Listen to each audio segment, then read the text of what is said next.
नाम के एक गांव में एक बहुत बड़ा गुंडा रहता था। उसका नाम था कल्लू। कल्लू कई तरह के बड़े बड़े जुर्म कर चुका था। उसके 4 चेले थे जो उसके हर गुनाह में उसका साथ देते थे। पर अब कल्लू चोरी और किडनैपिंग करके थक चुका था। अरे बिल्लू सुन, तुझे तो पता है अब तेरे बॉस की उम्र भी हो गई है और अब इस धंधे में कुछ ज्यादा रहा नहीं। मैं सोच रहा था कि क्यों ना कोई रापचिक सी लड़की देखकर शादी कर ली जाए, क्या बोलता है? बॉस आप भी अच्छा मजाक कर लेते हैं। भला आपसे शादी कौन करेगी? सारा गांव जानता है बॉस कि आप कितने बड़े गुंडे हैं। अब गांव में तो कोई भी लड़की आपसे शादी नहीं करने वाली। हाँ बॉस ये सही कह रहा है। कल्लू ने गुस्से से देखता है। अब अगर आपको शादी करने का इतना ही मन है बॉस, तो मेरे पास एक आइडिया है। क्यों ना हम शहर चलें? वहाँ पर ये कोई भी नहीं जान पाएगा कि हम सब गुंडे हैं। और कोई भी लड़की हमसे शादी करने को तैयार हो जाएगी। अरे मेरा मतलब आपसे बॉस, आपसे। हाँ, और क्या पता बॉस की शादी के बाद हमें भी कोई लड़की मिल जाए। ये सुनकर कल्लू उसे आंख दिखाता है, फिर बिल्ला से कहता है, बात तो तुमने बिल्कुल ठीक की। हम शहर जाकर ऐसा ड्रामा करेंगे कि सबको लगेगा कि हम बहुत अच्छे खानदान से हैं, क्या समझे? लेकिन शहर जाने से पहले हमें एक बड़ा हाथ मारना होगा ताकि हम शहर में आराम से अपना गुजारा कर सकें। ये प्लान बनाकर कल्लू अपने चेलों के साथ शहर के सबसे धनी सेठ को लूटने की तैयारी बनाने लगा। कल्लू बहुत बड़ा गुंडा था और हमेशा अपना स्टेटस मेंटेन रखता था। वो किसी को भी लूटने से पहले गांव में खबर फैला देता था कि वो किसे और कब लूटने वाला है। ऐसा करके वो लोगों को दिखाता था कि वो किसी से नहीं डरता और किसी में दम हो तो उसे रोक ले। जाओ, जाकर गांव में ये खबर फैला दो कि मैं अब गोरा सेठ को लूटने वाला हूँ और ये इस गांव में मेरी आखिरी लूट होगी। इस खबर ने पूरे गांव में अफरा तफरी मचा दी।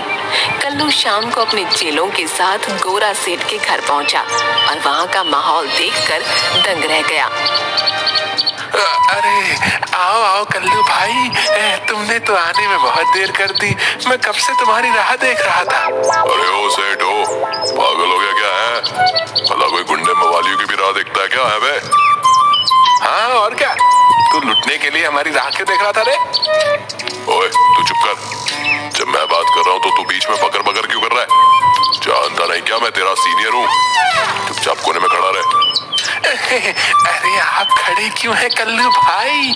आइए बैठिए, कुछ ठंडा मंगवाऊं है? अरे ओ तेरा तो सच में दिमाग खराब हो गया लगता है।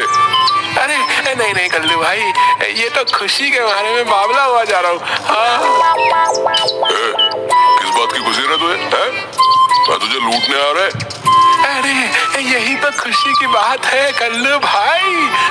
मैं साल भर इतनी मेहनत से पैसे कमाता हूँ और साल खत्म होते ही तुम आते हो और मुझसे सब कुछ लूट कर ले जाते हो। मगर क्योंकि ये तुम्हारी आखिरी लूटपाट है, मैं तुम्हें खुशी खुशी सब कुछ देने को तैयार हूँ। मैं तो इस बात से बहुत खुश हूँ कि अब मुझे दोबारा तुम्हारी शक्ल नहीं देखनी पड़ेगी। अजीब पागल आदमी है बे, है? लुटने पर खुश हो रहा है? ला, अपना सारा माल इधर कर क्या। फिर कल्लू गोरा सेठ को लूटकर वापस अपने घर चला जाता है। अगले ही दिन कल्लू अपने चारों चेलों को लेकर शहर चला जाता है।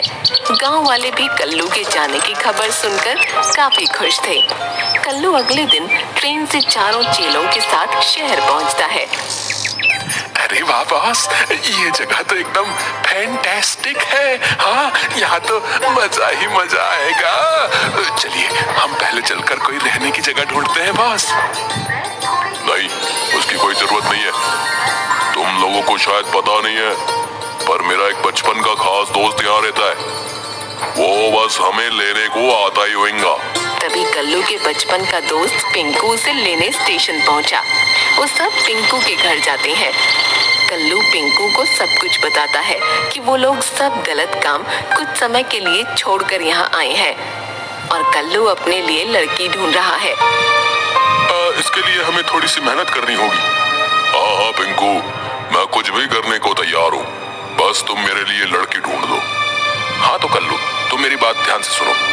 उसके चारों चेले ध्यान से पिंकू की बात सुनते हैं। देखो, मेरी नजर में एक बहुत अच्छी लड़की है। मेरे घर के सामने ये घर है और वहाँ एक लड़की रहती है। उसका नाम कविता है। वो अकेले रहती है और वो एक टीचर है। पर दिक्कत यही है कि वो थोड़ा मॉडर्न टाइप की है और तुम ठहरे गुंडे। अब मेरे ख्याल से तुम्हें थोड़ी सी अंग्रेजी सीख लेनी चाहिए और खुद को पूरी तरह से चेंज कर लेना चाहिए, अपने कपड़े से लेकर अपने बालों तक। और तुम्हें उससे ये छुपाना होगा कि तुम गुंडे हो, समझे? बाकी तो सब ठीक है पिंकू, पर भला अपन को उससे ये काय को छुपाना होगा कि मैं एक गुंडा हूँ? क्या ये गलत नहीं होगा? क्या है? अरे यार कल्लू, अगर तुम उसे जाकर ये कहोगे कि तुम गुंडे हो और गांव से आए हो, तब तो शायद वो तुमसे कभी शादी ही नहीं करेगी। समझ नहीं रहे हो तुम? एक बार तुम दोनों की शादी हो जाए, बस फिर उसे बता देना कि ये सब झूठ था, है कि नहीं? कल्लू को ये सब गलत तो लगता है, पर उसके चेलों और पिंकू के बार बार कहने पर वो मान जाता है। अगले दिन कल्लू के चेले उसे लेकर एक बार्बर के यहाँ जाते हैं और उसको नए कपड़े खरीद कर देते हैं। शाम को जब कल्लू घर आता है और पिंकू उसे देखता है, कल्लू अपने बाल मॉडर्न स्टाइल में कटा चुका था और उसने शर्ट पैंट पहन रखी थी। तब पिंकू, अरे वाह कल्लू, ये तो कमाल ही हो गया है। जैसा मैंने कहा था तुमने ठीक वैसा ही किया।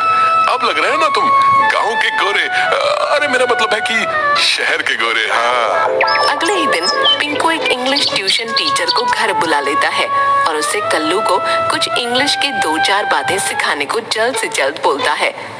चलो कल्लू बताओ, how are you? Me no when you okay. ये सुनकर वहाँ बैठे पिंकू और कल्लू के बाकी चेले जोर जोर से हंसने लगते हैं। वाह उस्ताद वाह, क्या अंग्रेजी बोली आपने, वाह वाह। इसको सुनकर तो अंग्रेज भी शर्मा जाएंगे। हाँ अरे उस्ताद, जरा हमें भी सिखा दो अपने जैसी थोड़ी सी अंग्रेजी। कल्लू को बहुत गुस्सा आता है और वो हवा में फायरिंग कर देता है। ट्यूशन टीचर तो गोली की आवाज सुनते ही बेहोश हो जाता है। अरे कल्लू, ये क्या किया? अब तुम्हें कौन अंग्रेजी सिखाएगा? टीचर तो बेहोश हो गया। हो गया तो हो जाए बेहोश, अभी मरा तो नहीं है ना। ये सब मेरा मजाक उड़ा रहे हैं, कल्लू का मजाक। हाँ भाई, किसको अंग्रेजी सीखनी है? मैं अभी सिखाता हूँ। सारे चेलों की सिट्टी पिट्टी गुम हो गई और वो वहाँ से भाग खड़े हुए। इसके बाद अगले दिन बहुत मिन्नतें करने के बाद वो इंग्लिश टीचर वापस आया और कल्लू को थोड़ी बहुत अंग्रेजी सिखाकर चला गया। अगले दिन कल्लू अपने चेलों और पिंकू के साथ उस लड़की के घर जाता है, वही सूट पैंट पहनकर जो उसके चेलों ने उसे दिलाया था। कल्लू ने अपने बाल भी जेल से सेट कर रखे थे। अरे आइए आइए, मैं आप सभी का इंतजार कर रही थी। आइला, लड़की तो रापची कह रहे। पिंकू, अब तो लगता है अपन दूल्हा बन जाएंगा। हाँ ठीक है, चलो अंदर चलो, सब लोग बैठ जाओ। कल्लू और उसके चेले सोफे पर बैठ जाते हैं। सभी चेले टेबल पर रखी मिठाइयों को देखते ही उनकी तरफ हाथ लपका देते हैं और तभी कल्लू उनके हाथ पर गुस्से से मारता है। अरे अरे बॉस, हमें तो खाने दीजिए कम से कम। अरे थोड़ी देर सब्र कर बे, कम से कम बात तो पक्की होने दे, बाद में खा लेना जो भी खाना है। तभी बिल्लू की नजर वहाँ रखे फोटो फ्रेम पर पड़ती है, जिसे देखकर उसकी चीख निकल जाती है। कविता के साथ साथ सभी चेले उसकी तरफ हैरानी से देखते हैं। वो चुप हो जाता है और फिर बॉस के कानों में कुछ कहता है। अरे बॉस, जरा सामने लगे फोटो फ्रेम को तो देखो। उस फोटो फ्रेम को देखकर कल्लू की तो मानो पैरों तले जमीन ही खिसक जाती है और वो उछलकर खड़ा हो जाता है। अरे आपको क्या हुआ? आप ऐसे क्यों खड़े हो गए? नोथिंग, मेरा मतलब कुछ भी तो नहीं। हमें लगता है हमें अब जाना चाहिए। ऐसे कैसे? अभी तो आप लोग आए ही हैं, कुछ लीजिए ना, पापा आते होंगे। अभी जाने दो, दोबारा आएंगे, माना करो, अभी जाने दो। अरे क्या दोस्त है, अभी तो लड़की के पापा को कॉल किया हूँ, बस वो किसी भी वक्त आने लाओगा। अबे ये क्या किया रे तू? अब यहाँ से भागने में ही भलाई है। बॉस खिड़की के रास्ते चले क्या? अबे 1.5 फुटिए, तू तो निकल जाएगा। मेरे इस पेट का तो सोच। मैं मैं तो कहता हूँ बॉस, जल्दी से सब फुट लो, इससे पहले कि लड़की का बाप हमें फोड़ ले। क्या? अरे आप सब लोग घबरा क्यों रहे हो? ऐसा क्या हो गया? लो बाबा भी आ गए। तभी दरवाजे पर गोरा सेठ आकर खड़ा होता है। उसे देखते ही सब लोग किसी न किसी तरह अपने मुंह को ढक लेते हैं। अरे बेटी, ये सब लोग अपना मुंह क्यों छुपाए खड़े हैं? कुछ नहीं सेठ जी, बस जरा शर्मा रहे हैं। पहली बार लड़की के बाप से जो मिल रहे ना।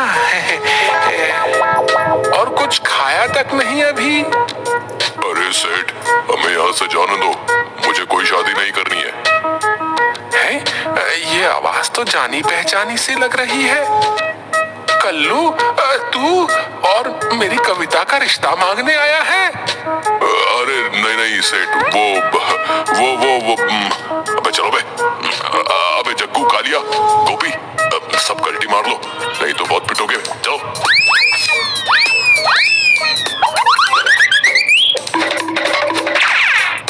अरे पकड़ो इन्हें, पकड़ो पकड़ो, गुंडे चोर लफंगे कहीं के। सब लोग भागकर सड़क किनारे पहुंच जाते हैं। अरे बाप रे बाप, आज तो बाल बाल बचे। ए पिंकू, तू बिना सोचे समझे कहीं भी बात कर लेता है, मरवाएगा कभी हमें। अरे यार है तू मेरा, टेंशन नहीं लेने का। अभी मेरे पास एक और रिश्ता है तेरे लिए। एक और रिश्ता? नहीं। ये सुनकर सब लोग मिलकर पिंकू की धुलाई करना शुरू कर देते हैं।